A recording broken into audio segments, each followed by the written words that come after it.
Salut, moi c'est Manu. Donc en fait, je vais te raconter un petit peu comment l'Esprit Saint est venu dans ma vie. J'ai commencé le graffiti à l'âge de 12 ans.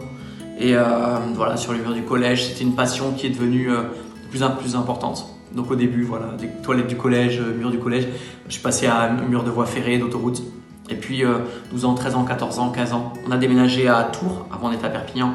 Et là, j'ai rencontré d'autres graffeurs. Et on a progressé ensemble et on a commencé à s'intéresser à peindre sur les trains, les métros, ce qui est le mieux dans le graphe. Et c'est devenu petit à petit une vraie passion, une passion qui prenait toute ma vie.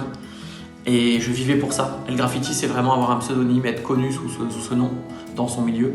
Et avec son groupe, être le groupe le plus connu, le plus performant.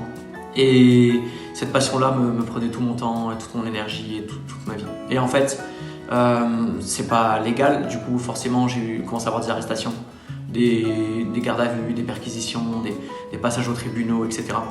Et un jour, après une arrestation qui était un petit peu plus grave, je suis rentré chez moi et j'ai vu mes parents en pleurs. Et ça m'a saisi parce que ma famille est pleine d'amour. Et je me suis dit, ben voilà Manu, ok c'est ta passion, mais tu peux pas faire autant de mal autour de toi. J'ai pris conscience que je faisais souffrir mon entourage. Et ça m'a donné l'envie de changer. À partir de ce jour-là, j'ai voulu arrêter de graffer et j'ai pas réussi parce que c'était toute ma vie. Et quelques mois plus tard, donc mes parents, je suis né dans une famille chrétienne, ma mère me dit qu'elle avait une amie dont le fils n'allait pas bien. Et elle me dit, écoute, tu pourrais pas emmener le fils de mon ami à l'église, il y a une petite soirée là.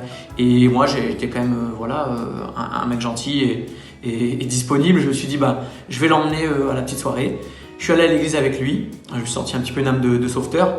Et là-bas, cette soirée, on mangeait bien. Ensuite, il y avait un petit témoignage. Et ensuite, une petite discussion. Et dans ce petit groupe de discussion, il y avait beaucoup de bienveillance. Et à la fin de cette soirée, cet ami m'a dit, bah écoute, ça m'a plu, moi je reviens si tu reviens. J'étais un petit peu pris au piège. Et en même temps, on mangeait bien, donc j'étais pas contre. Donc on est revenu tous les mercredis à cette soirée, à l'église. Et quelques semaines plus tard, ils ont proposé carrément un week-end. Et lors de ce week-end, il y avait des gens qui parlaient de Dieu comme s'il était vraiment vivant. Et ça m'a touché. Je me suis dit, bah Dieu est vivant. Et bah, je vais le prier. Et je lui ai fait une prière sincère ce jour-là.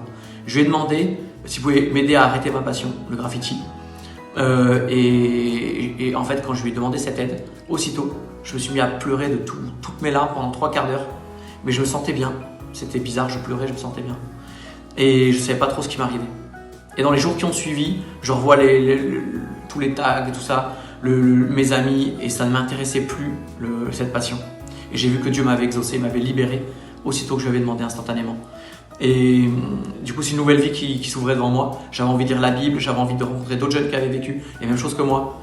Et plus tard, il m'a redonné l'art, la peinture, mais différemment. C'est ce qu'on dit dans le rap, on dit souvent voilà, you know my name, tu connais mon nom, et là c'est you know his name, tu connais son nom, tu connais son blast, c'est Jésus, et c'est lui que j'ai envie de représenter aujourd'hui jusque-là.